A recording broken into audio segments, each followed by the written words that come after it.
So ito na ha mga kababayan. Umpisahan na natin yung ating daldalan ngayon. Ako, maganda ito. Ito yung ano ngayon na trending ngayon.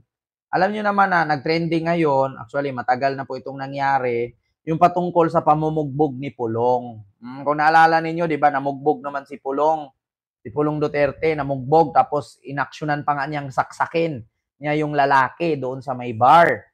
So ngayon mga kababayan, ang maano ko lang sa inyo ay ito, si BBM na naman, no?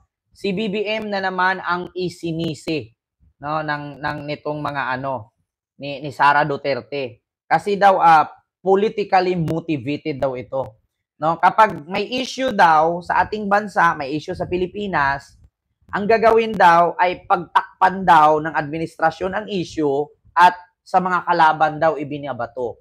Ito mga kababayan, bago ko po i-play itong video na to, na interview kay Sara kung anong masasabi niya patungkol sa issue ni Pulong na nanakit sa bar, ay ang sabi niya, ganyan naman talaga ang administrasyon ni Marcos. Kapag may issue ang administrasyon, doon nila ililihis ang issue at ibabato sa kalaban. Okay lang naman niya sabihin yun na ibabato ni BBM ang issue kay Pulong at sa mga kalaban ni BBM kung hindi nangyari, hindi ginawa ni Pulong.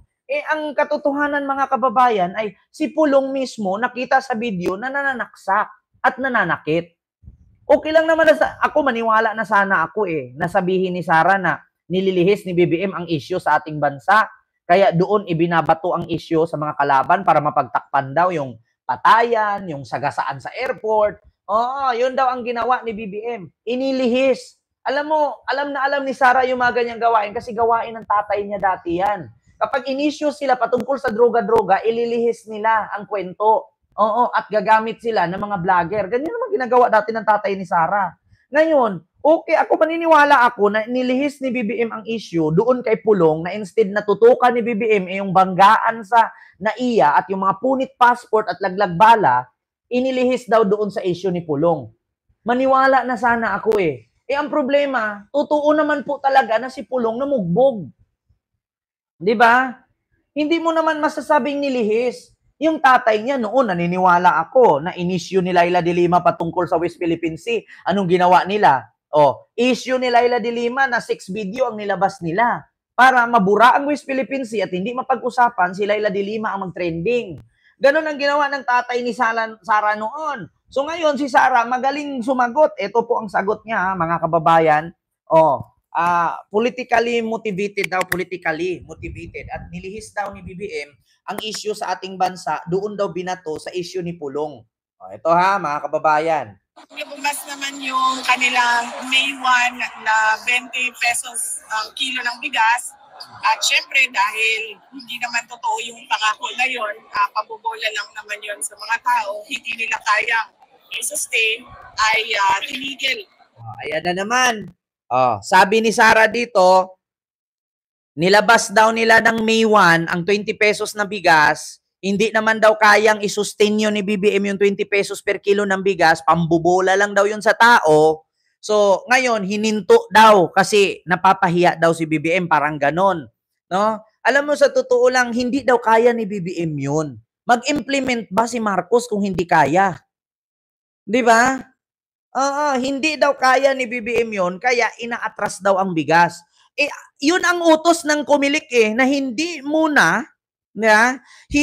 daw muna ipabenta, hindi daw muna ipabenta ang bigas, utos ng Comelec. Kasi nga in-issue nitong mga Duterte na vote buying daw yan.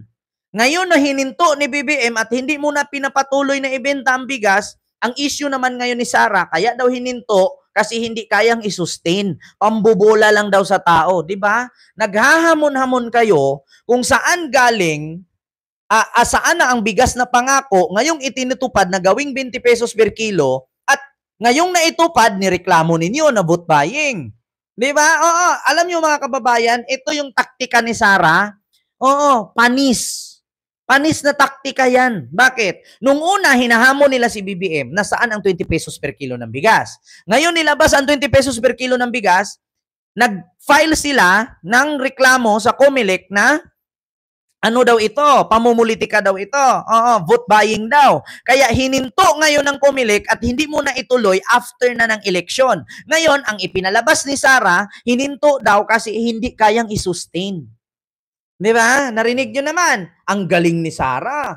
Oh. Kaagad ng May 2, lumagas naman yung complaint kay Congressman Pulong Duterte. So nakikita nyo na basta merong nangyari na pinagawa ng administrasyon, ang ginagawa nila ay sinisira nila ang kanilang kalaban sa politika para matabunan yung totoong issue ng bayan. Oh, narinig nyo mga kababayan? Nakita naman daw ninyo yung totoong pangyayari. Oh, kita nga namin na halos saksakin ni Pulong yung lalaki. Binugbog nga, ginaganon-ganon nga niya sa siko, inuuntog-untog pa niya yung ulo niya sa ulo ng lalaki. At saka muntik na nga niyang saksakin. Kitang-kita namin yun, Sara, yung pangyayari. So ngayon, sasabihin mo na naman, kasalanan na naman ito ni BBM, paninira na naman ni BBM. Anong kinalaman na naman ni BBM dyan, Sara, sa kasong tawag dito, direct assault at grave threat? No? Ano na naman ang problema nito, Sara? Sinong papaniwalain mo na kasalanan na naman ni BBM? Yung banggaan sa NAIA, sisinyo kay BBM. Laglag bala sa NAIA, sisinyo kay BBM. Pati yung patayan sa Canada, doon sa Lapu-Lapu Festival, sisinyo naman kay BBM. Aba, si BBM ba ang bumangga? Si BBM bang namangga? Si BBM bang nanaksak? Wala na. Oo. Ano? Paano pagbasa to? Schizophrenic. Pagbasa nito, schizophrenic yung ganyan. Pag-uugali, living in alter reality. Sabi ni William Pickhook. Diba? Si BBM na naman daw. Oh, nililihis daw ni BBM ang issue, kaya binuhay daw itong problema ni Pulong. Okay lang naman kahit sabihin mong nililihis kung hindi totoo na si Pulong nanakit. Itotoong may video eh. Totoong may nanakit eh. Totoo na halos saksakin na nga ni Pulong yung lalaki. Ngayon sasabihin ninyo, nililihis ni BBM ang issue at para matakpan ang problema sa bayan. Kayo lang naman ang problema sa bayan eh.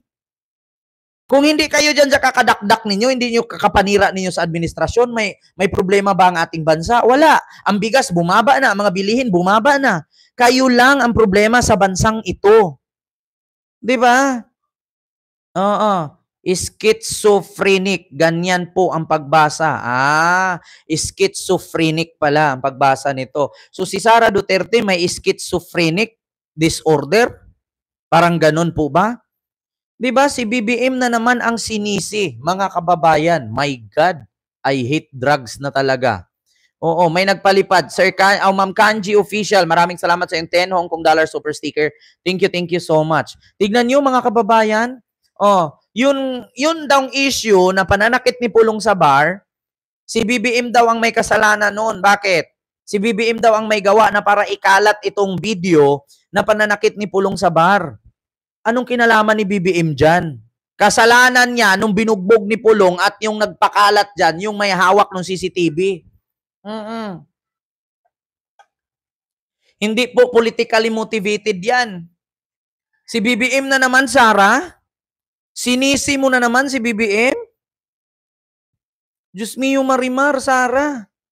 Wala ka ng ibang nakikita. Ba't hindi mo sisihin yung mga kapatid ninyo? Yeah, yung mga kapatid mo, ang pakiusapan mo, alam mo kung bakit?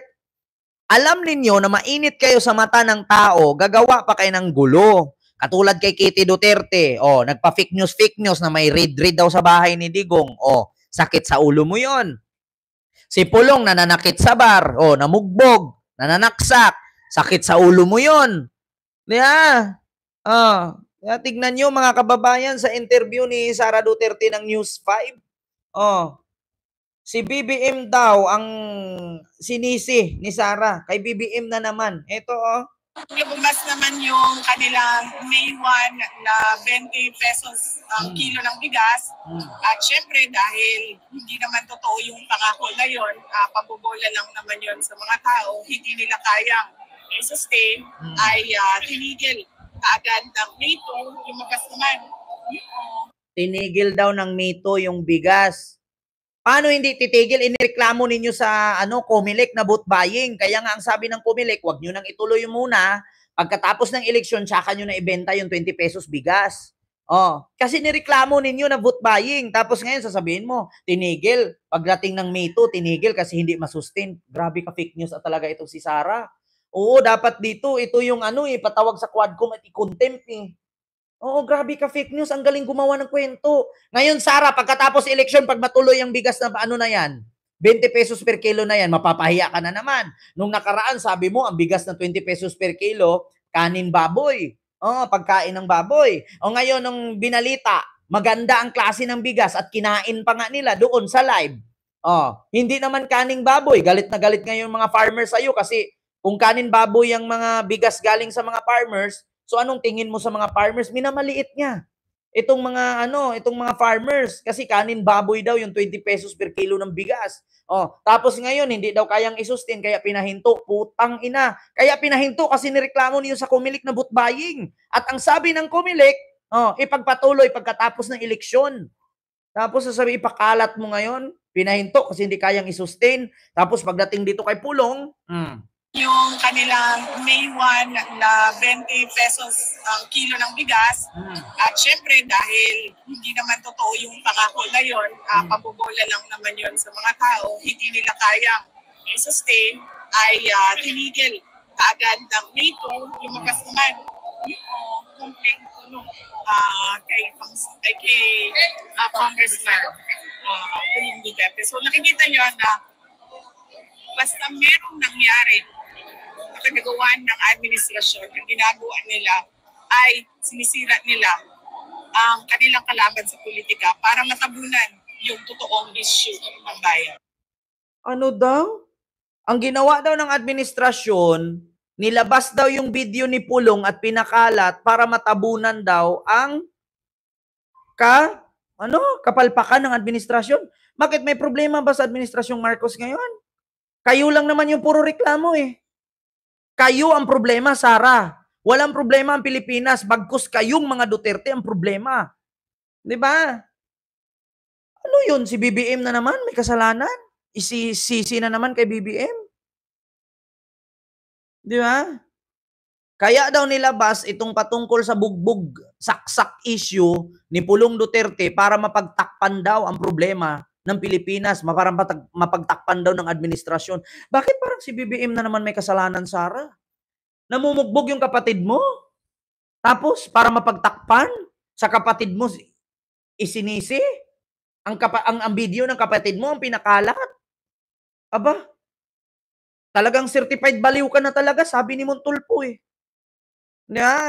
Tignan nyo, si BBM daw, ginamit ang video ni Pulong, pinakalat para mapagtakpan ang problema sa ating bansa.